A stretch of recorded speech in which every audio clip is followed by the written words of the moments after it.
5, we'll call this meeting Wichita County Commissioners Court to order. If everyone please rise. Call on Commissioner Watts has a special guest he wants to introduce to do the prayer this morning. Yes, Judge, thank you. I invited Tom Rogers to come and give the prayer this morning before court. Tom was at our swearing ceremony that nearly a year ago now, and of all the great things that were said there and the great individuals there, Tom shook my hand and said, you know, I'll be praying for you, Jeff, and that goes a long ways, and that meant a lot, Tom, and I appreciate that, and so I've asked you back again today to pray for this court. Okay, good. You men awake so we can pray? Okay, good. Let's pray. You're our Creator, you're our God, our Father. And we need you today in this courtroom. Important matters are going to be taking place. We realize that these men have been voted into this position by the citizens they represent, yet at the same time, Father, in your providence, you have called them to this responsibility. You've given them education and experience and a leader's gut instinct to do what's right for the men and women and the children they represent. And so we're asking, Father, that the Spirit of God, who is everywhere, thicken his presence in this place and grant these men, Ray, Lee, Woody, Barry, Jeff, each one of them the wisdom they need to handle the matters that will come before this court, so that your peace would reign in our community. You would bless these men, their lives, their families, their relationships, especially at this time of the year. May you guide and direct their thoughts, their decisions, that what happens will be in accordance with your will for our community. To that end, Father, we commit this day and all that awaits this court. In the name of the Lord Jesus Christ we pray. Amen. Amen. Thank you very much, Tom. Okay. Yeah, that's all right. Okay. I pledge allegiance to the flag of the United States of America and to the republic for which it stands, one nation, under God, indivisible, with liberty and justice for all. Now the Texas pledge. Honor the Texas flag. I pledge allegiance to thee, Texas, one state, under God, one and indivisible. Thank you. Take your seats.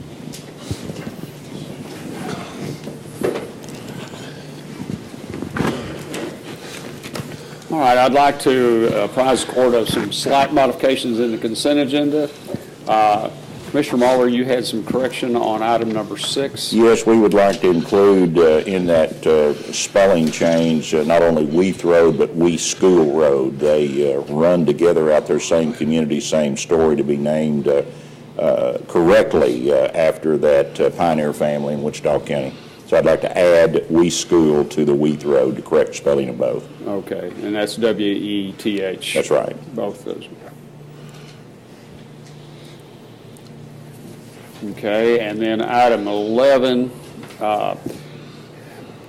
is to do with the position in the district attorney's office, and depending on how they've hired that position, it should be paid from 100.429.1295 or 1290, depending on whether they've hired them as a county temporary employee or through one of the services. Okay? Number 3. Oh, number 3. Motion to pay hourly. Could we say motion to pay temporary hourly county employees? That's what that is it not? Well, that's what we can add it certainly, but hourly takes care of that. We only worded it that way for a long time. That means they're not full-time regular employees. Good. Okay. And that's going through the temp service. Is generally speaking is how that's done. That's why it's worded that way. Okay. And then on item 14, we need to correct that. Instead of issuing the check to The county clerk is to be issued to the postmaster.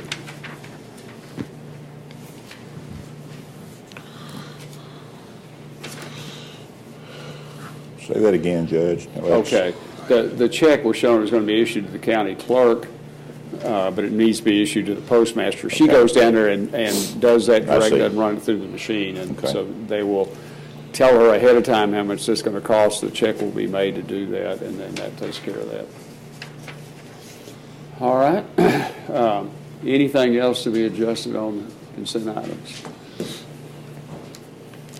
Judge, with that in mind, including the changes made in court this morning, I'd make a motion that we accept the consent agenda as modified. Second. Motion by Commissioner Mahler, second by Commissioner Watts to approve the consent agenda with corrections and additions. Any other comments or questions? All in favor, signify by saying aye. Aye. Opposed, same sign. Motion carries 5-0. Item number 1 on general business, review and approve the emergency and regular bills for payment. Judge, go ahead, Ray. After reviewing the bills, I'll make a motion that we pay our bills. All right, thank you. I'll second that motion, but I have some questions. All right. Go ahead, sir. The Alsco bill is, and I spoke to jail captain about that. We still have some, Alsco is charging us for some things that belong to Aramark, and I asked her to look into that again and see if we can get those moved or changed over. And then I noticed, Judge, a quarterly payment on ambulance. That's for United Regional Ambulance. No, that's for AMR. That's part of our agreement. Is that, but for the Wichita-based ambulance service? Yes, sir. There was a credenza in the EMO that we purchased. I was not, I guess, aware of, or what the situation was with it. Are you familiar with that? Just that they had asked for that, and it was in their budget. Commissioner Harvey, there was a couple I needed to see you about that I wondered if we had corrected from a couple of weeks ago that resurfaced again. Judge, there's 3 juveniles in Grayson County and 1 that is mandated for school, possibly here. I think that's, I can't think of the name of the school, but we are spending in excess of $12,000 a month on those 4 kiddos. Correct. Could we ask the district attorney or the appropriate party to go back to the judge and ask if there's some alternatives for such a thing after some period of time? Part of that is paid by us, part of it is paid by the state funding, and that was a judicial decision made as a recommendation or an agreement or by judgment by the court.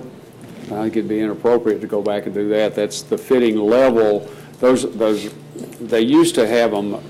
Judge King might help me a second. I was trying to remember they had some levels they called them. Now they did away with that, but Call them sanction guidelines. right. Usually I can't speak to these particular cases because I don't know which ones you're talking about. Generally, those kids don't go there unless it's either A, a serious offense up front, or B, they've tried probation at home and it's failed on numbers of occasions. So, What is that? What is our percentage of participation in that? Do you know? I was assuming 100% our part, but No, it's not. We utilize the state funding first, and if we run out of state funding, then we go to county funding. But they have cut that back. But what you're seeing on that bill would be our part, isn't that correct, Judge? Well, the money comes, we pay, then we draw it against Okay. theirs. Okay. Yeah, All right. we get reimbursed. There was a purchase of phone cards, which precludes my next one, but we bought $10,000 worth of phone cards. I guess we sell them at the jail for, Commissary. Dave, how do we inventory those? They're inventoried through office manager, the sheriff's office. So whenever they're sent out to the jail, and individual, when they come to jail, they know the population, they're issued one, it's tracked that way. I see. So we collect the money before we get another set in, or we account for where that's at? Right. Okay. I just wonder, it made me wonder, I used to wonder about football cards the same way. Did we track that the way, you know, but I noticed when I looked through some of the charges for charity cases, that we are paying phone bills that range from 25-cent reimbursing an attorney up to $27 for a phone call reimbursing an attorney. And when I mean those rates, all the calls on the expense report are 25 cents, all the phone calls on the expense report are $6, or all the phone calls on the expense report are $27, regardless of the time. It's just what they charge for the telephone call. And I noticed in this particular, is what caught my attention, was those were collect calls to the jail, and we were paying for them at $6 a piece. And I just didn't know if there was a standard or a charge that we say on those charity cases that we should pay for, because we were paying all across the board for those. And what may be a $250 case may end up being $2,500 after expenses are paid. Generally speaking, and this was a discussion a long time ago, it used to be we were charged when they called the public defender's office, and we had that set aside and not. And we talked about to the defense bar, this is a long time ago, about making it where we would list those numbers that are not being charged. They really wanted it where they control it. They don't, in other words, they can say, no, we're not going to accept that call. The other thing you get into, they need to have access to their attorney. And I think the repercussions of not having that ability are greater than the financial worth. I haven't noticed, I thought, anybody allowing that to go out of sight. And we haven't hit that. The potential's there for the $2,500, but I don't believe we've ever had anything in that amount. But I haven't looked at those collectively to know that, because you get a bill here, a month later you get the bill there. So that could be, but. Well, But they're all local calls, correct? So what's the variation in the cost? The time talked, the time on there. They're billing their time. Well, you would assume so, but from indication of time on the expense report, it's not, what one person charges for their time on a phone call is very different than what somebody else charges for time on a phone call. And that's Okay, I see, understand. you're talking about the overhead amount added on by the attorney. Well, yeah, it's supposed to cap out at $150 an hour or whatever the case be, and it appears to exceed that. I could certainly ask, the judge reviews that and approves that before that comes, and we could ask them to ask for more justification or something on that. So if we're getting an excessive overhead charge on a call, then. Well, there were two expense reports that stood out to me when I reviewed those charges, and I don't mind to show those to you. And let you take a look and see it. Okay, and that's all I had. All right. Okay, we have a motion by Commissioner Gonzalez, a second by Commissioner Watts to approve the emergency bills. We're not withholding any of those checks? No, sir. Okay. Any other comments or questions on the bills? All in favor, signify by saying aye. Aye. Aye. Opposed, same sign. Motion carries 5-0.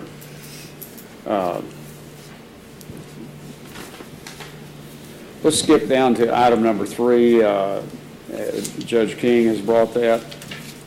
Is discuss, consider, take action to allow an exception to the travel policy to approve an additional overnight stay in Mesquite at the rate of $128.14 for Carol Smith when she attended the court reporting seminar November 14th, 2015, with a reduction of $19 for breakfast that was provided by the hotel for a total cost of $109.14. Judge King? Thank you.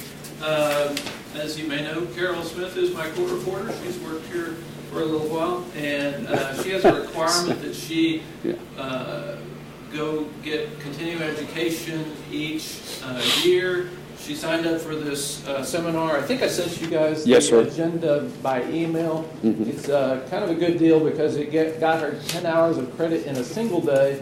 It began that morning at 7:45, ended at 7:20 p.m. per the agenda.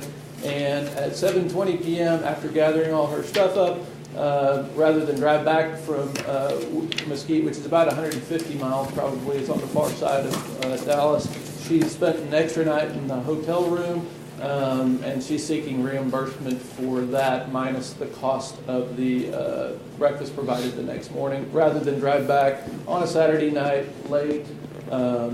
So I would respectfully request that y'all consider and approve that amount of $109.14, I believe it was. If you have any questions, Carol has graciously agreed to appear here today, although she doesn't really want to talk much.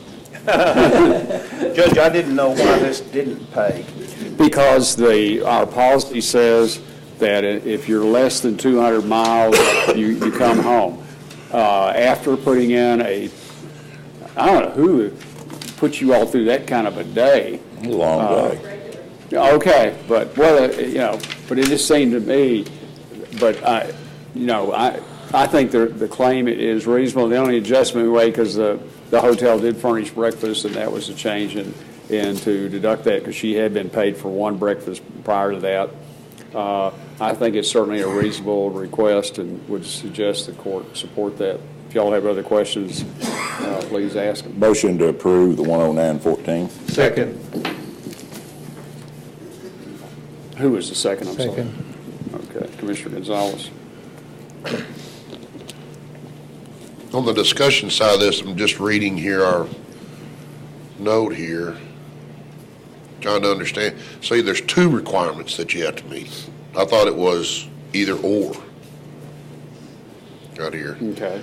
Overnight lodging following the adjournment of a turning event, seminar or conference will be paid if the event adjourns at 3 p.m. or later. And instead of saying or, it says and. Return travel from the event locations 200 miles. So we probably need to amend that because I believe the intent was To be or instead of and that would have qualified. Okay. All right, that's not in the Right. scope of what we're doing today. So. All right. We have a motion by Commissioner Waller, second by Commissioner Gonzalez to approve the request as stated. Any other comments?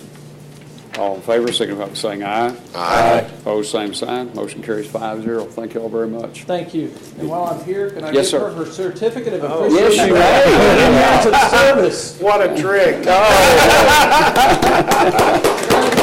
Very good. How many years? 30. That's what I was thinking. Wow. Appreciate y'all. Good job. Thanks, Judge. Thank you. Get higher than that.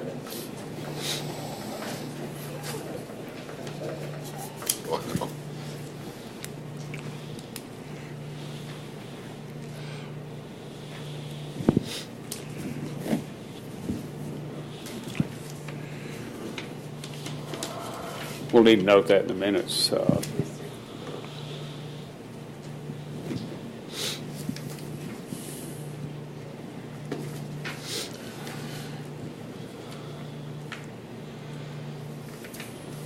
All righty, let's go back to item number 2. Is discuss, consider, take action to approve the Texas Association of Counties online risk management training program for use by the Wichita County employees. Mr. Gray. Good morning, members of the Commissioners Court. This program was introduced to Wichita County by Mr. Jack Coffey, our risk control consultant, back in November when we had our annual safety breakfast. Some of you that were there and have already heard this presentation, and some of you weren't.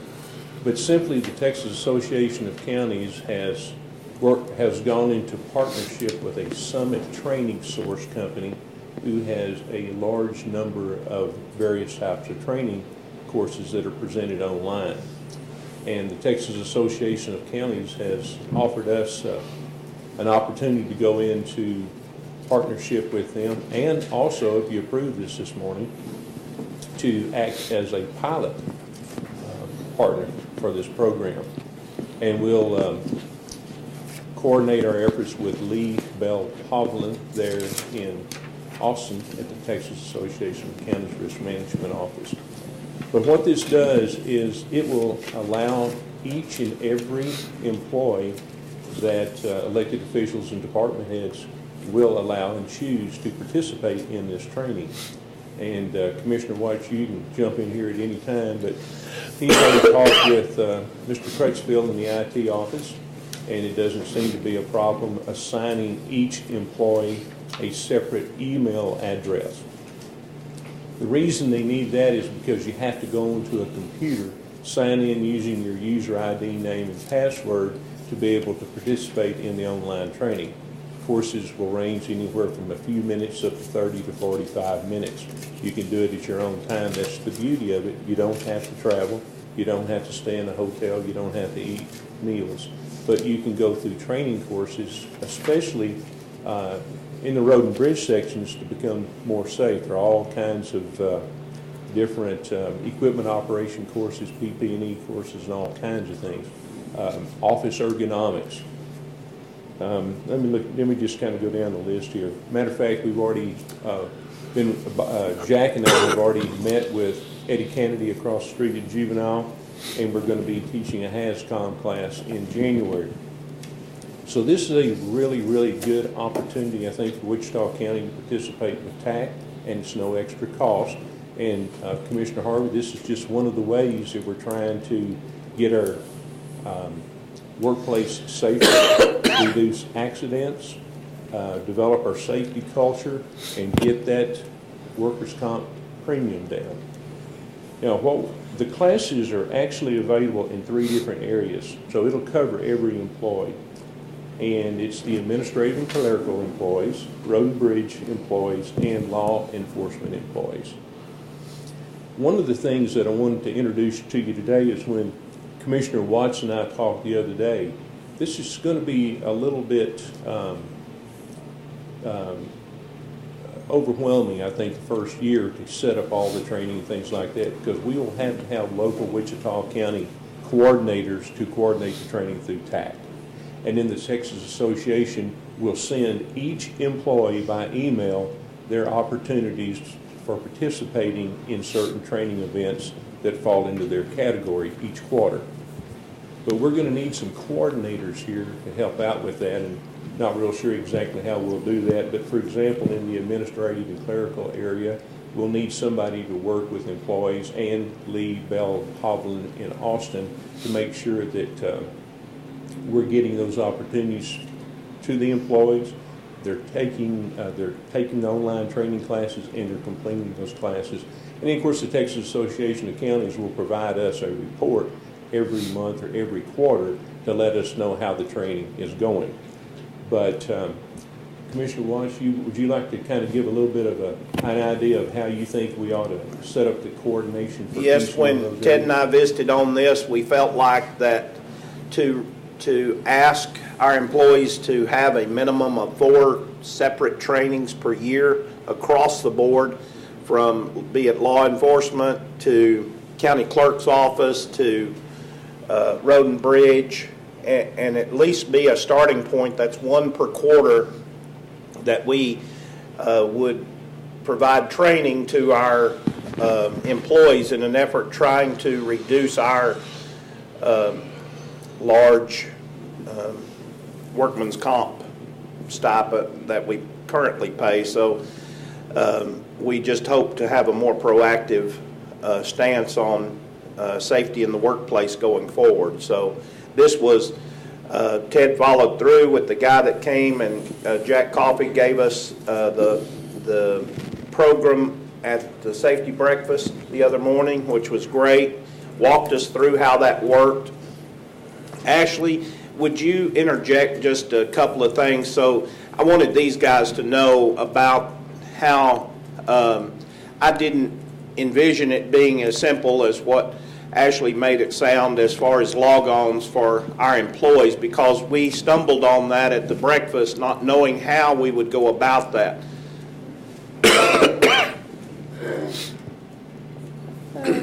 Every precinct barn has a computer located in it. It may just be one, but we can set up user accounts or email addresses for every employee. They don't necessarily have to have their own computer.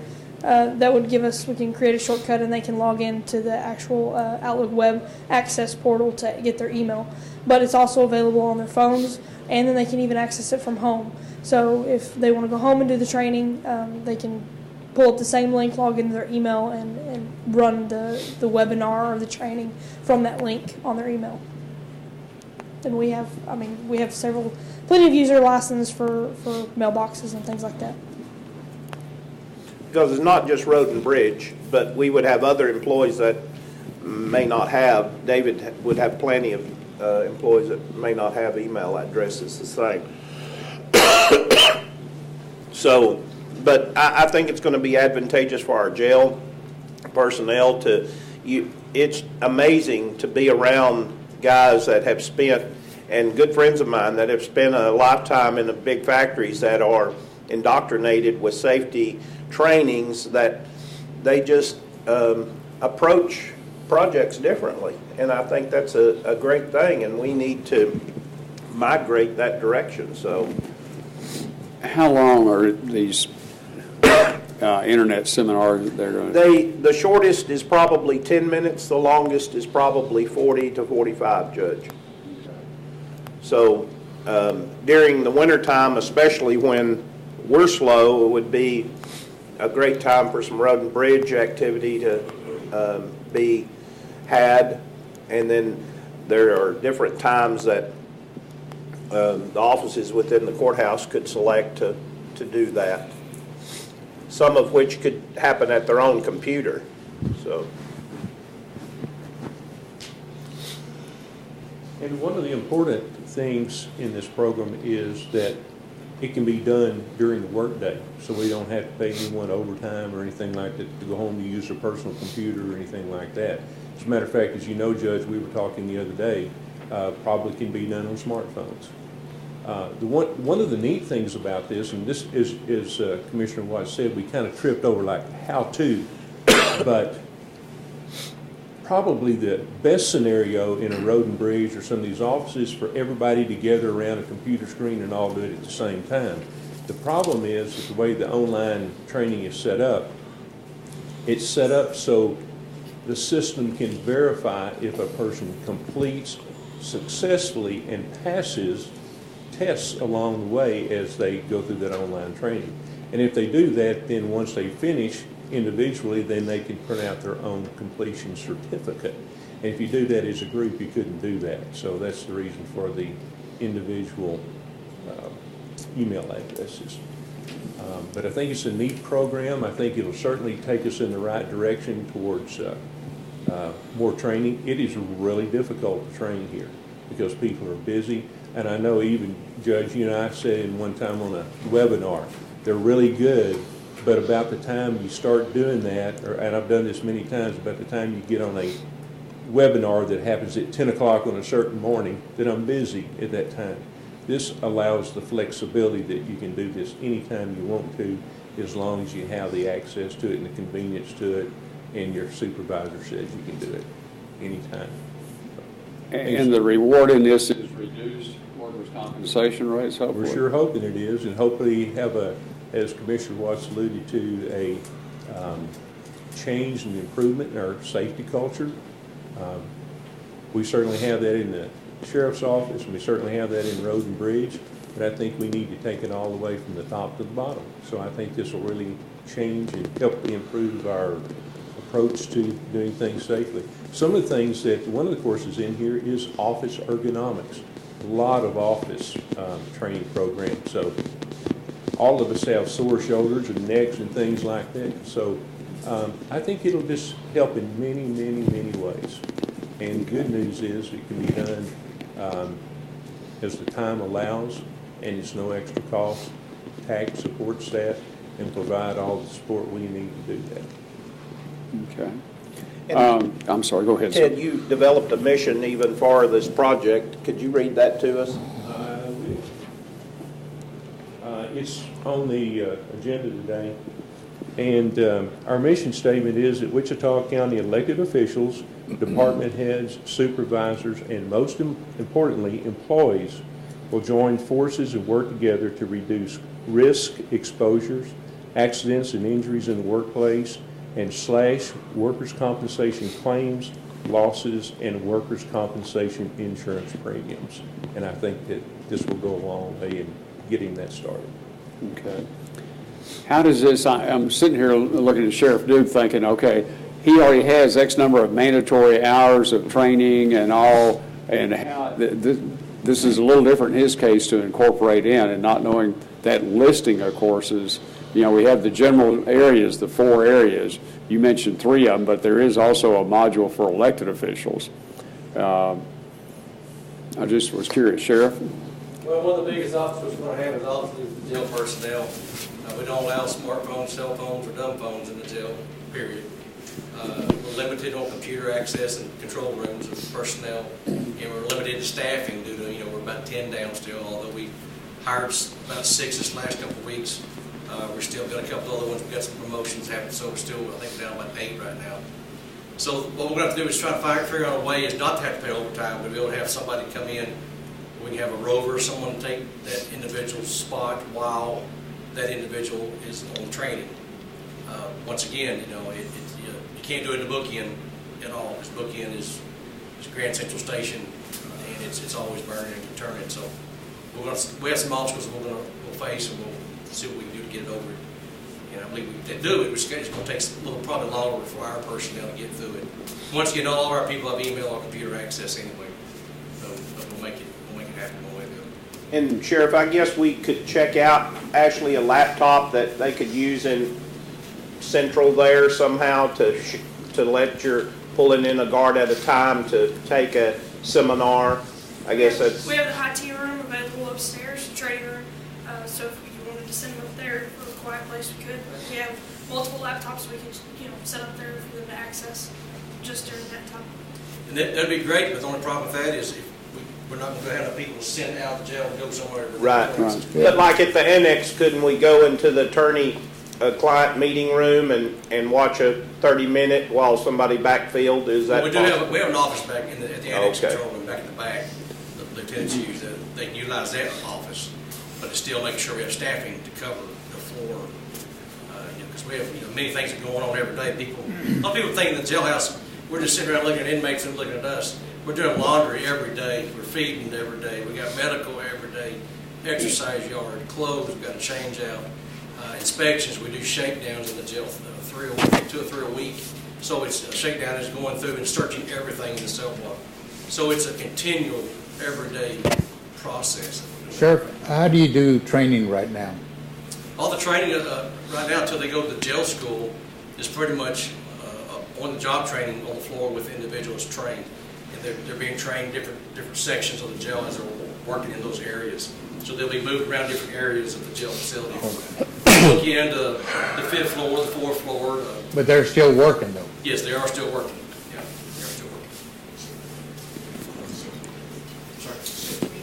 Yes, and we do have shift meetings, but shift meetings, but supervisors meetings. We have lieutenant meetings every week as well in a conference room. So there's a lot of communications going all the time. It's continual operation. But I think we can find some way to do it. Maybe utilize that if we can get it to work upstairs in some of the control rooms, so we, on the floor it'd be easier. The annex may be a little difficult. Maybe laptops. Right.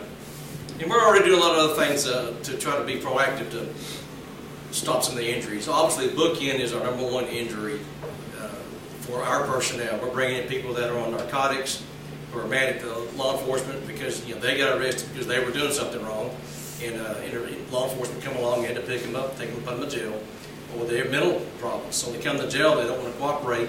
They have to do what we tell them to do. There's processes to get them into jail, and there's a lot of fights. And y'all well know that bookend is not built for fight night down there. There's more injuries for officers than it is for the inmate, actually, for the prisoner coming in.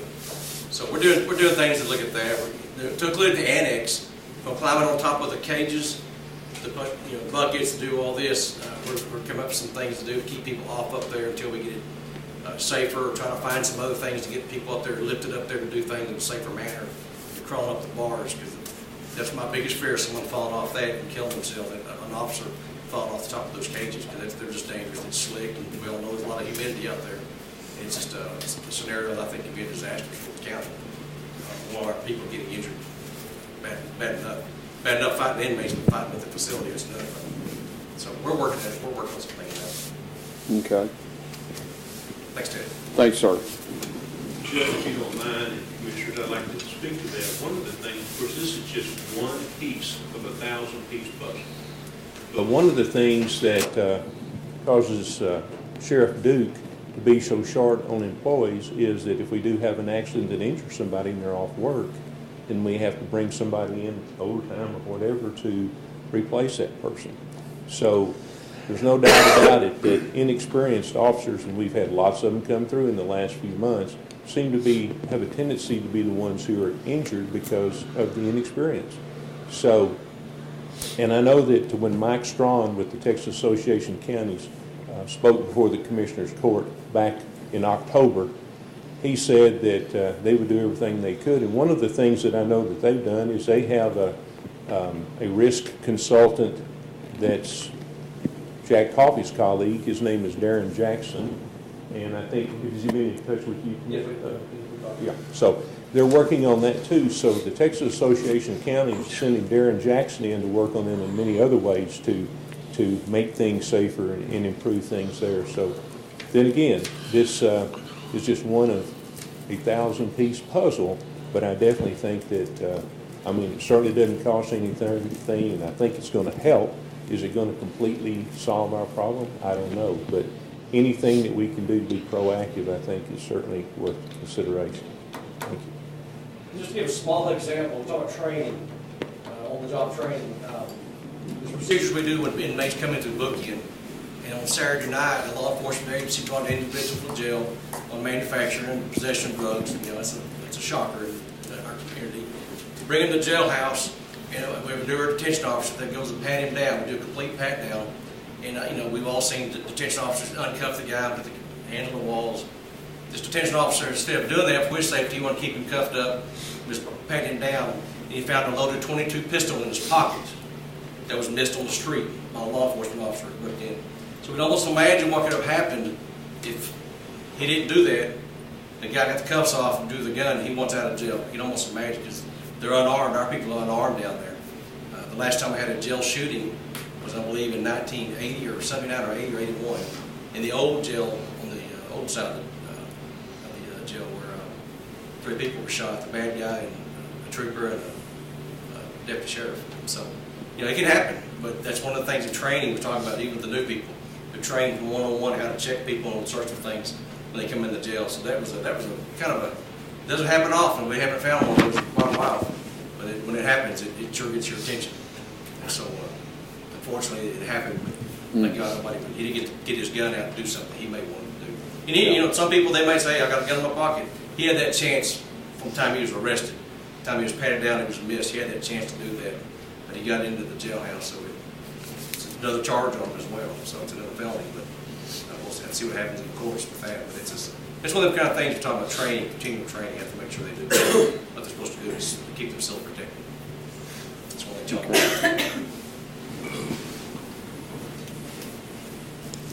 Okay. Commissioner, what else you want to do with this?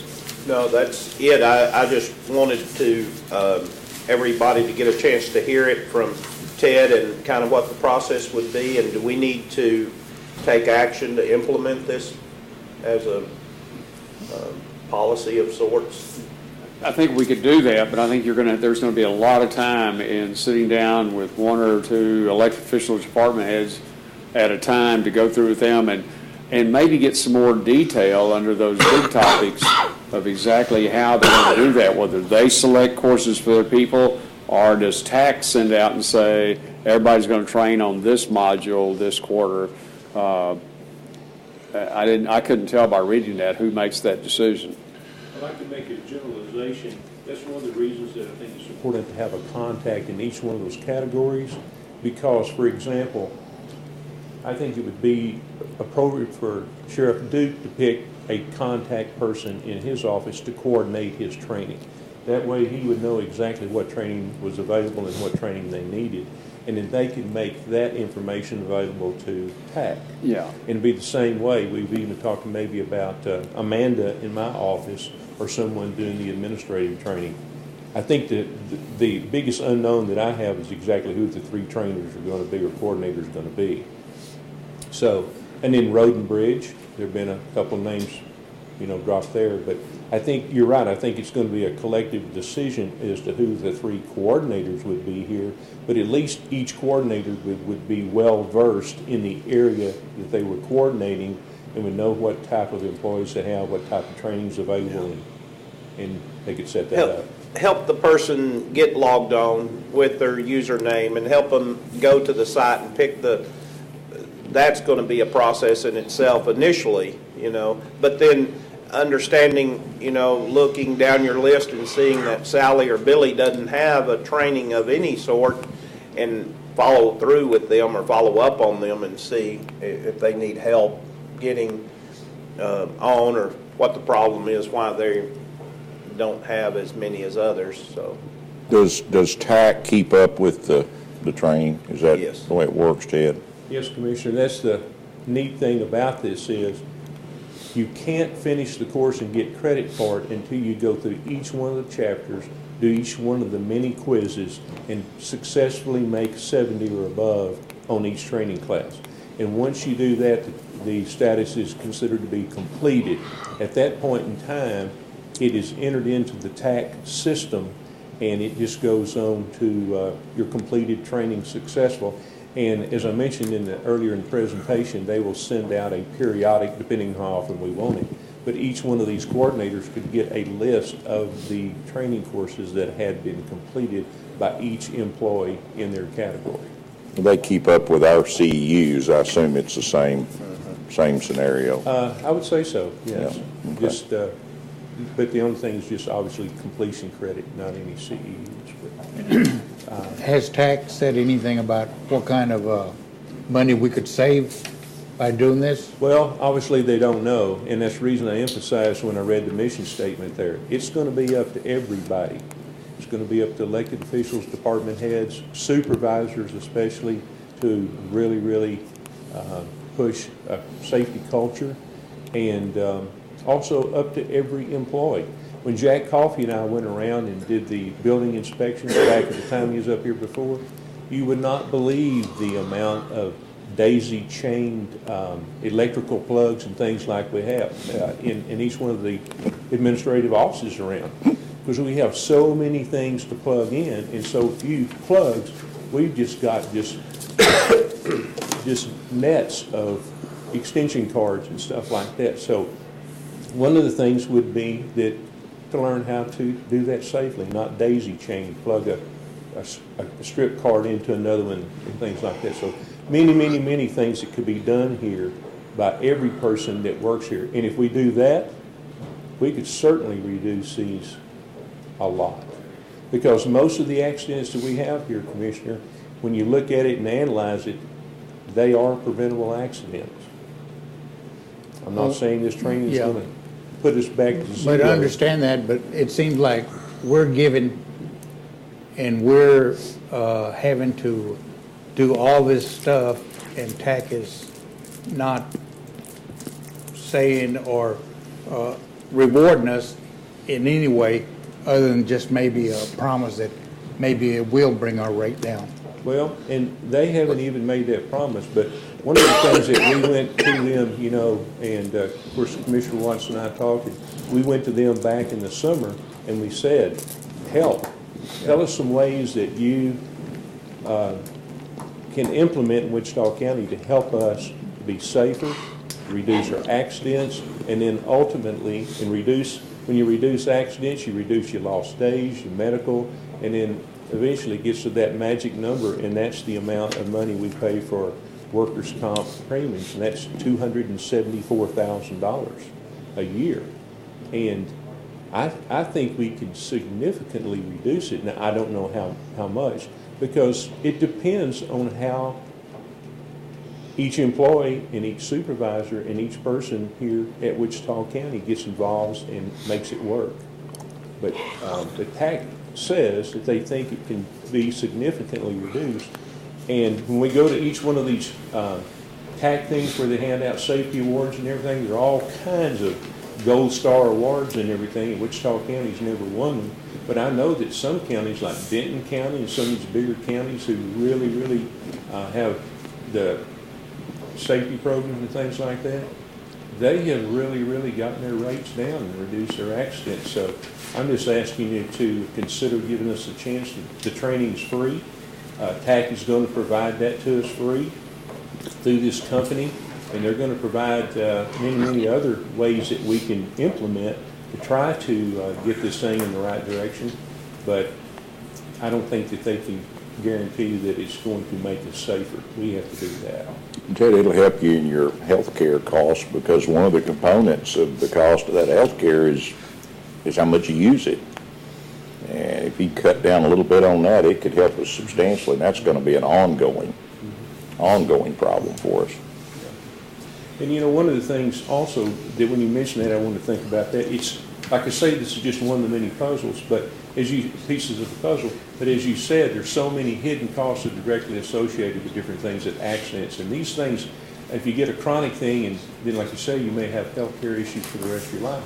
But one of the things, we pay $274,000 a year right now for our workers' comp insurance coverage.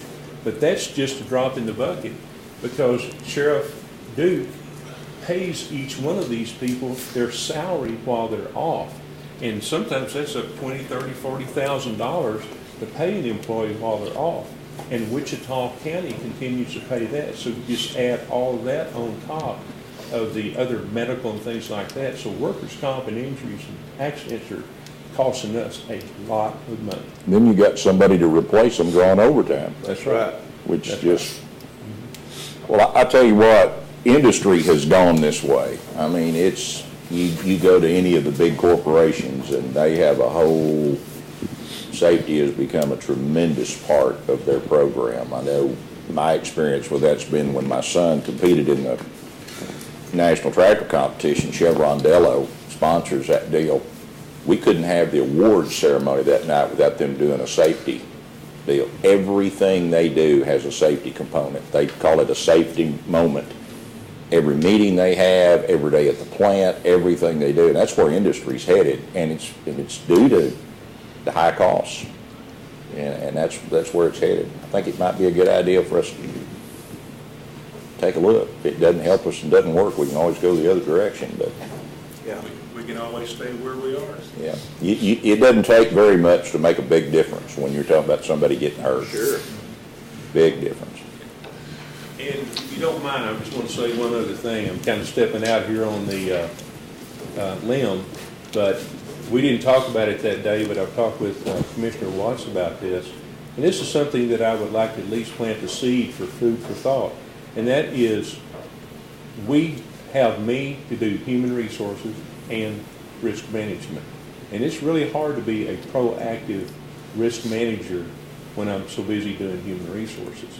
Now, I don't know how much it would cost to have a full-time risk manager, but when you've got another, when you're dealing with $274,000, if a full-time risk manager could work at this full-time to do all the things we're talking about here this morning and more, I think it would certainly more than pay for itself if you could get that person to get these costs down. So I would like for at least you to consider in the future that maybe we think about that.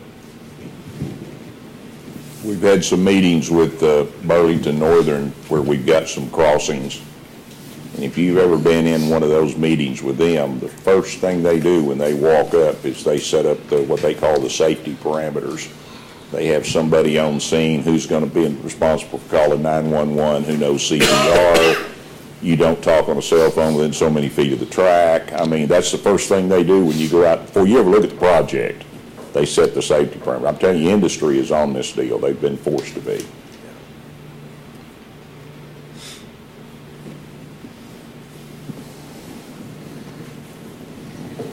You wish to make a motion then? Yes, I'd like to make a motion that we move forward with this, Judge.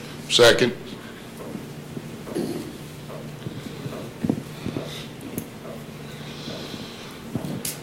Commissioner Gonzalez, you asked about TAC not making, I think the commitment is that if we follow this program, which we're going to work with, then we should see a reduction in our rates. But otherwise, there's not particularly anything for them to give us back, because if we go up on our claims. I understand that. I just wanted to make sure that we understood that we, we're going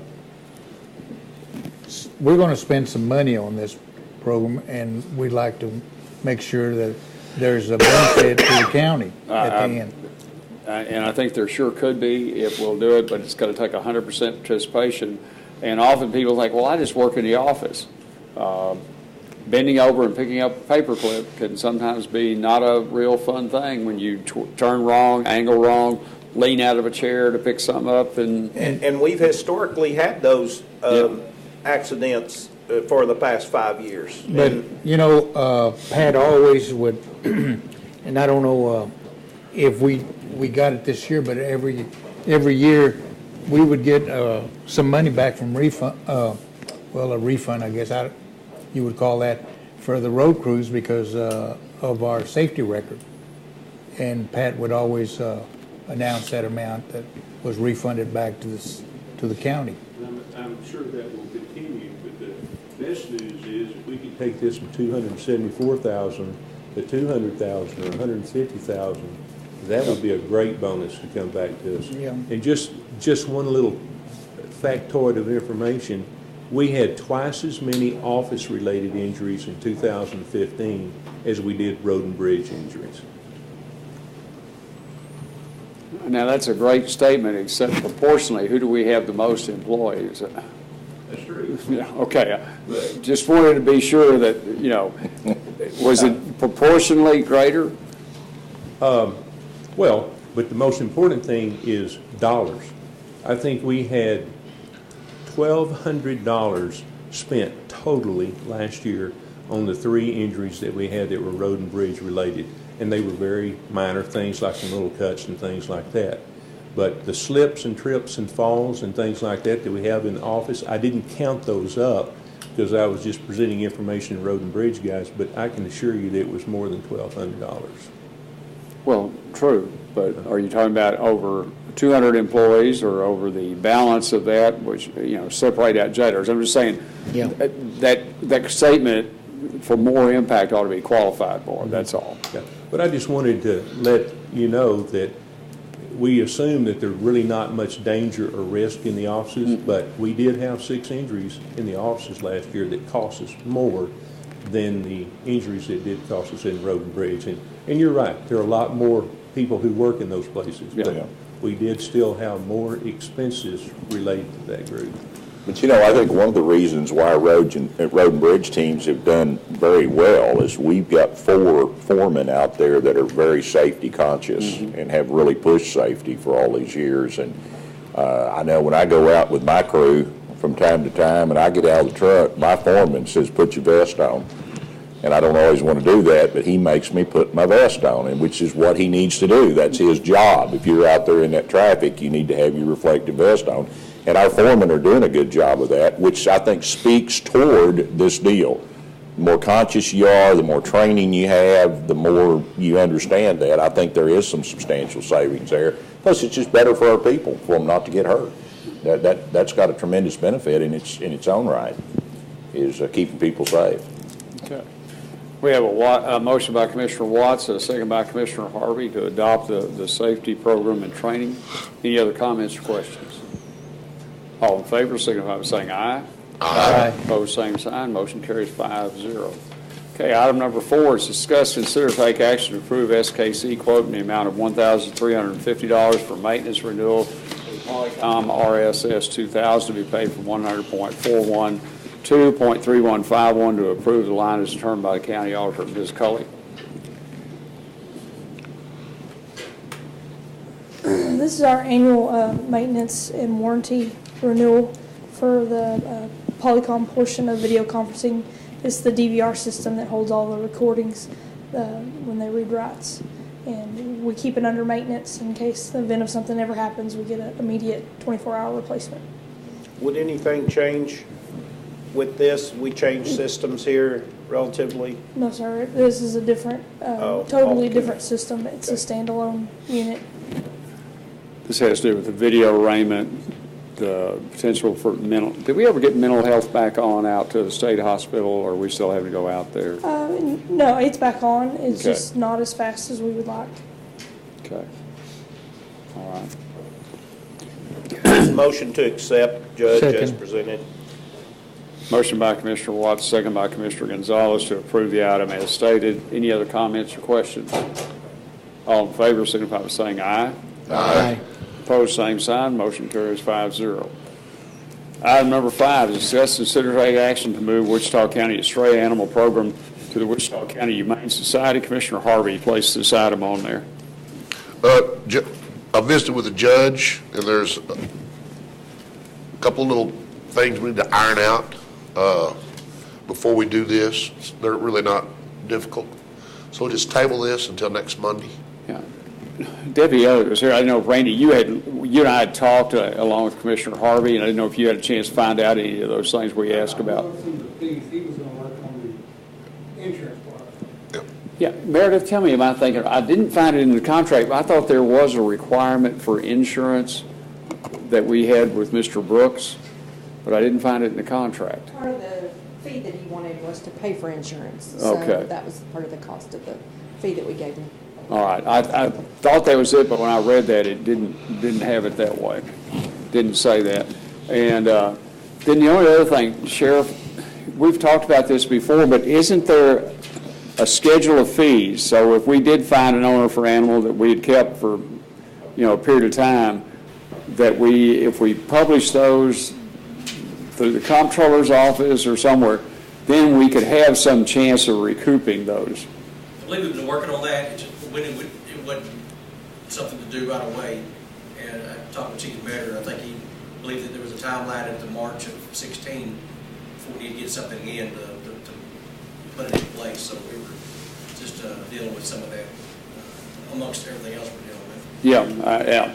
But I mean, my little file on this goes back, well, we did this in 2013, so we've passed a couple of Marches since then. Right.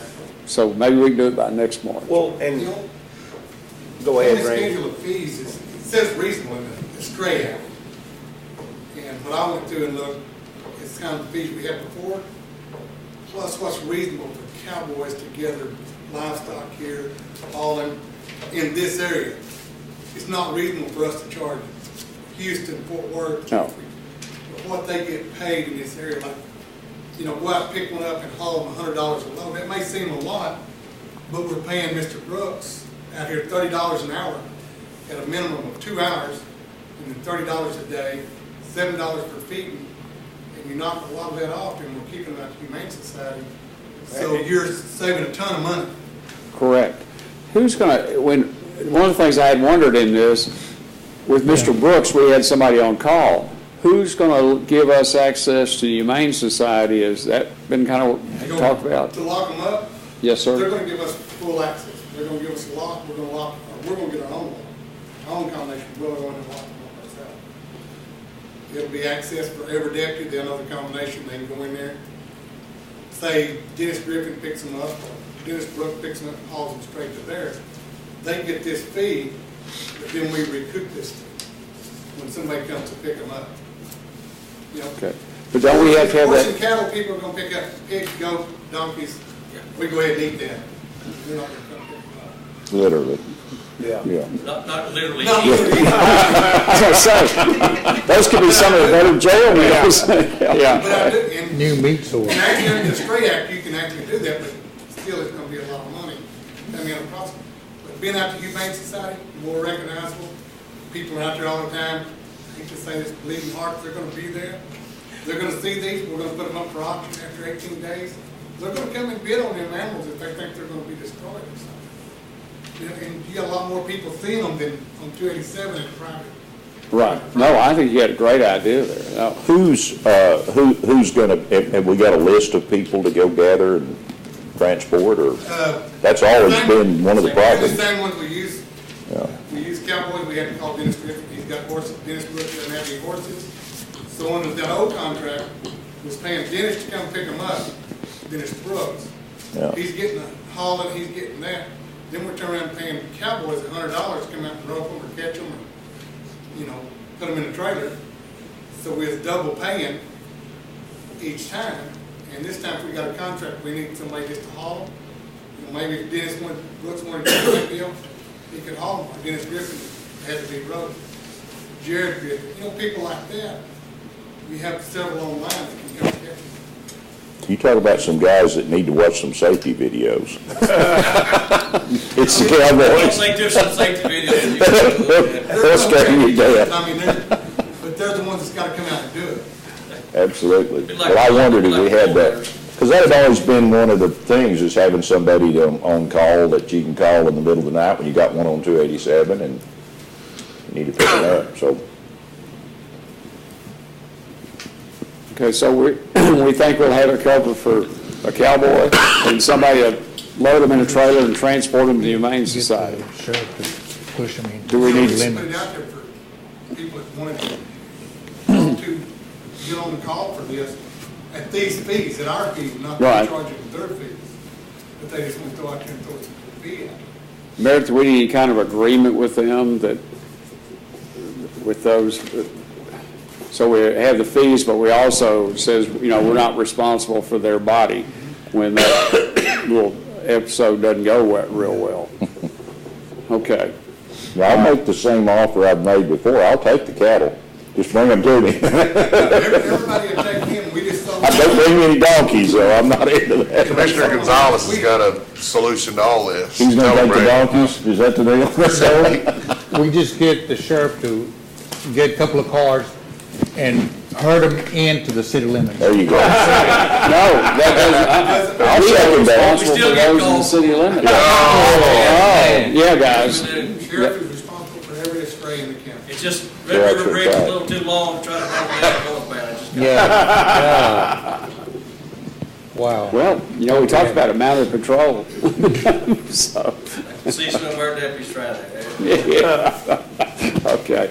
If you want to have a safety program, Oh, boy. yeah. All right. Then let's get the paperwork to back up the effort. Shrell, thanks a lot for looking into this. I think we got a better solution there. And we'll get the devil's always in the detail of getting that done. So, all right. I'd like to say thanks to Randy. Randy really did a lot of work on this and spent some time and put his head to it. Randy's really the reason that the county's going to look at saving $30,000 to $50,000 a year, and that's a lot. And thanks. One of the things I'd like to say about Captain Elliott and the guys in the criminal investigations is they don't only go out and investigate all the different crimes we have, from murders to lost cows, but they stay on top of that every week and every day. It's on top of everything else they do. And sometimes when they have to go out and help wrangle them, and it's not uncommon for that to happen. So they do wear many hats in CID, as well as a lot of other county offices. People do like that too. It's one of the things they do. Thank you, Randy. Okay, next item is discuss, consider, take action to approve a quote from Mullins Concrete Construction LLC for the concrete for ADA compliant parking for voting location at Precinct 2 barn at a cost not to exceed $10,868 to be paid by transfer from general fund contingencies to the appropriate line as determined by the county auditor. Commissioner Harvey. We have selected or elected to do our voting at the precinct barn in Burt Burnett. I don't think anybody can kick us out of there, right, Lori? Only problem that we had during our last election was our ADA compliance.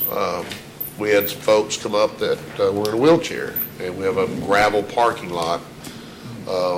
So what we intend to do is to pour an L-shaped area right there at the entrance to the barn, about 20 foot long, for a car or van to get in there, and they wouldn't. We had to roll the wheelchairs to the gravel, and it was really difficult, and so we had some complaints about that. So we're addressing that compliance issue with a hard surface.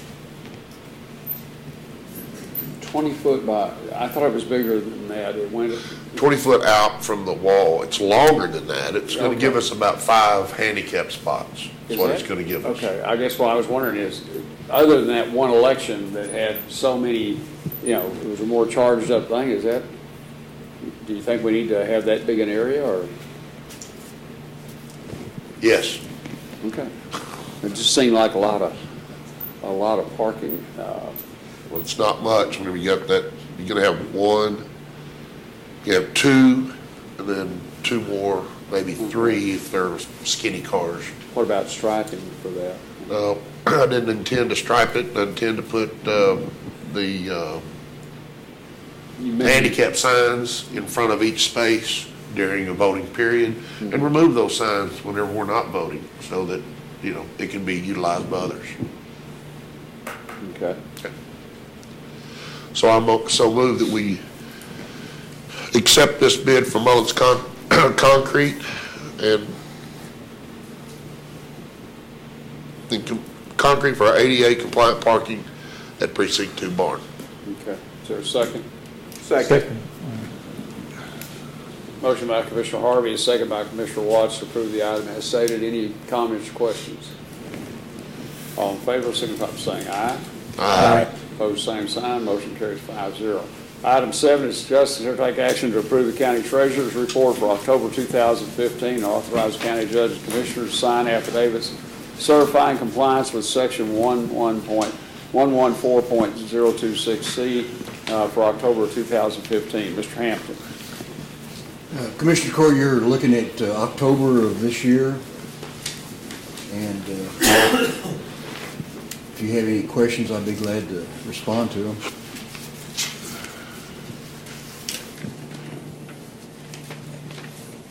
As I've always done in the past, just give you an idea of where we are today rather than 12 months ago. We're 6% down from where we were 12 months ago. So 6%.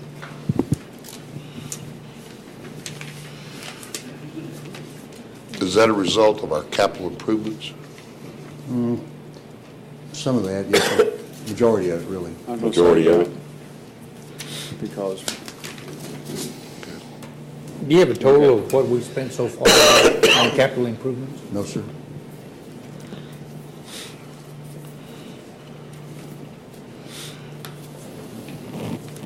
Okay. Any other questions of Mr. Hampton? Can I ask for a motion then to approve the report? Make a motion, we accept the treasurer's report and authorize the judge and the court to sign the same. Second. Motion by Commissioner Baller. Thank you, Mr. Hampton. And second by Commissioner Watts to approve the treasurer's report as presented and have the court sign it. All in favor, signify by saying aye. Aye. Opposed, same sign. Motion carries 5-0. We are down to public comments. Anyone in the audience have anything to bring up? Burton Day Christmas parade was Friday, and it was great. Great weather, a lot of people come out. It was like 80 degrees. Yeah. Not enough candy for Yeah. It's also the kids had huge Christmas shopping bag full of candy. We throw some back to us, but it didn't work out that way. Like we need it. Yeah, yeah. But we're just gonna recycle it right back. Yeah. I had that happen to me one time. We went out there and I kept telling my grandkids, slow it down. I mean, these kids here at the very first have all the candy. He said, it's a long ways to go. And sure enough, about 2/3 of the way, we ran out of candy. There was kids hollering, hey, where's some candy? Throw some candy. And they hollered back, we don't have it, we don't have it. So about 3 teenagers came over and restocked them with candy. Oh, that's good. So we could finish the parade. Well, now, you didn't have the pleasure of having Jerry Luke jump in with you, who never brought candy. Oh. But could throw it by double handfuls. To help you. Yeah, yeah. Judge, we want to introduce Gene Jordan with us today, First Bank in Iowa Park, long time, I always called him an ag banker, but he got out of that habit quite a while ago. And He can still do it, though. he can still do it. And he's also been very active in Iowa Park Chamber of Commerce and other things. Gene, we appreciate you being here. Did you need something today, or did you just? No, I'm just here. The bank, I think, has presented a proposal for some patrol cars from the sheriff's department. Super. Just here in case y'all had any questions that I needed to take back to And- management on that. And on that, Barry, I was going to comment and recognize Gene as well, but Nancy's prepared a request for information for everybody to go out, and I guess, Nancy, are they out or in the process of going out now, right? I gave you a list to approve. Okay. So when I get that back, I'll send them out. Great. So, Gene, thanks again for coming. And Only thing bad I can say about Gene, at one time in my life, he loaned me a lot more money than he should have. But we've changed our ways. But you did pay back. Well, yeah, we did. Okay. Gene, we appreciate you being here, appreciate your involvement. I know they had a very successful Stuff the Bus drive here a few days ago, got some food for the food deal. And Judge, we also had our Owl Park FFA alumni drawdown Saturday night. did Brad win the? Brad Green won the gate. Actually, Aaron, his wife, won the gator, not him. And I told him when we pulled that out, I said, Brad, your name is not on here anywhere. But Judge Gossam was in the pod, and we got him out pretty early. And my wife was in with 10 left, so we were excited. But that's a great event. We sold, Mickey G was there to do our auctioneering, and we appreciated having the world champion in the house, and he sold cakes and steaks and all that. But it was a great fundraiser for to support the kids, and kind of a tradition that we do. And we thanks to everybody that participated. It was a good time.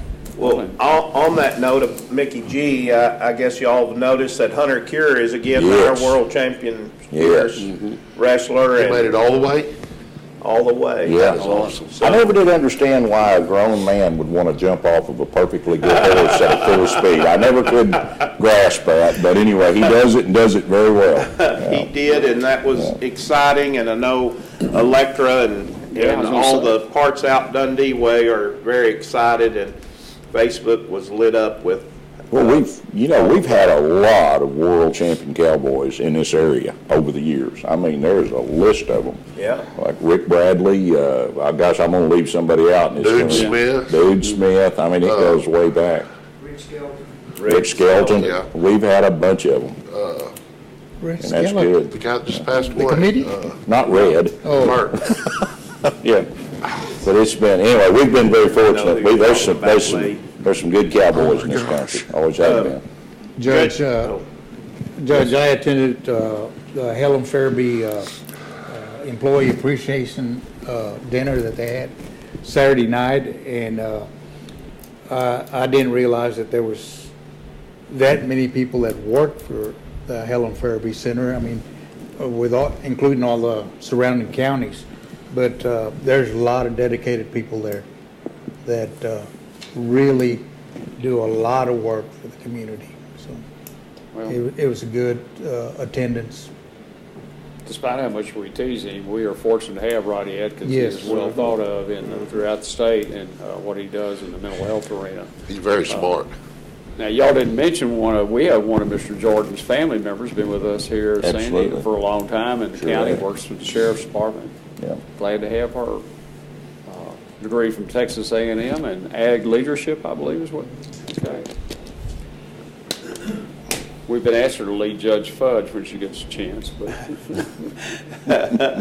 So, all right, anything else? Judge, Yes, I sir. do want to say that the Munis training the overview that I received was phenomenal. I went back to the bids portion of that on Tuesdays, and I had forwarded several emails to different ones that I received from Parker County, and I understand now that software system is generating that document to go out to everyone, and it tracks it, it coordinates it, it queries a system for information. It's phenomenal.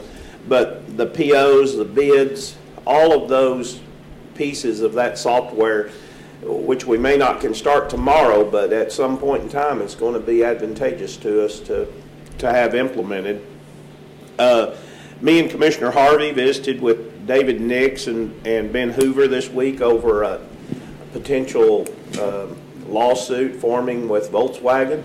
over air quality, and they're going to get us some additional information and bring that to the court and see if there's any interest there. We've met twice this week for the policy review. Penny has put together a rough copy, and we're cleaning it up before everyone starts reviewing it. But Andrew developed a quicker process this last Thursday to let us all go and review. We'll cover about 75 pages now a meeting, and that's going to expedite. It's been a slow process, but it's going to be very, very good to have all that compiled in one bound copy. Are y'all going to look at the travel policy again? Let's do. Yeah, that ought to be good. Let's do, Judge. We said when we did that thing, it was a living document. Yes. We wanted to get it going, and if we needed to make adjustments to it along the way, that's exactly what we would do. Yeah. So we need to follow through with that. I think we did that today. Fix a little. Well, we didn't do it. Well, we got to will. come back and do it. We will. We just need to. Well,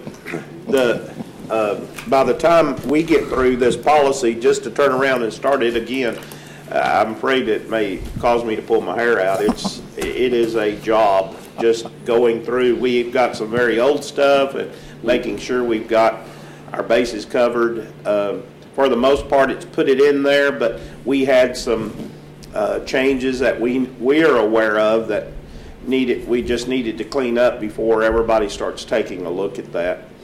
I talked to our energy representative from Direct Energy, asked her to come at the end of January and coordinate with Nancy to speak to us about our energy savings and what our program looks like since we've started with them. She said she'd be glad to do that. And then lastly, we waited in line for just nearly an hour Friday night to ride the Polar Express. That was fantastic. If you hadn't done that, you need to go do it and see the lights, and that was just a fun adventure. So Good night for it too, wasn't it? yeah, it was a very good night for it, but it was a great tour, and they did a good job. Just for the record, I want to mention that after we posted, we went to the deal with the Munis presentation, and 3 members of the court were going to return the following day because we recessed and didn't adjourn, but we didn't do that. No. I did. Well, it takes 3. So we're still in session, Judge. No, you're adjourned by law because you're going to continue 1 day more. But I'm just saying, when we do those things, y'all need to keep in mind, and we're simply the minister that'll say recess by law. But It was a dynamic situation is what it was. yeah, where did we? Never mind. All right.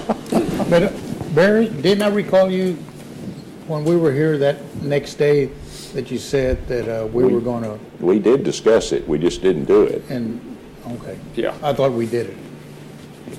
Okay. Point well taken, Judge. Thank you. Point well taken. Appreciate that.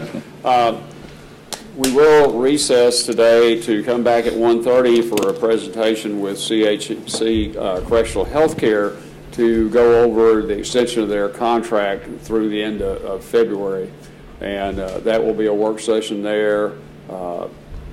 John Roth will be here from their company just to go over with it, those things that they want us to be sure we understand in the providing of that.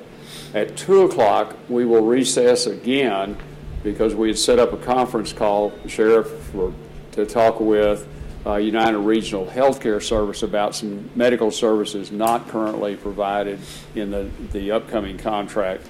So we'll do that, and then we'll come back about 2:30. I'm going to hope that conversation will be over with in 30 minutes. We'll come back into court to then have the work session on the telephone systems. Okay. So if we can all work towards that, but I would ask you all to be here promptly at 1:30 so we can get started with that and do that. And hopefully you'll be back here at 1 o'clock. Sheriff Duke's going to announce his reelection. Is that on the second floor you did? Yes, it's want to do after you get up there, got a band or a choir singing. It's going to be at 1 o'clock at the mezzanine, second floor of the Christmas tree. And it'll be short and quick. So So we should be in here at 1:30 then. Okay. All right. It is 11:25, and we will recess.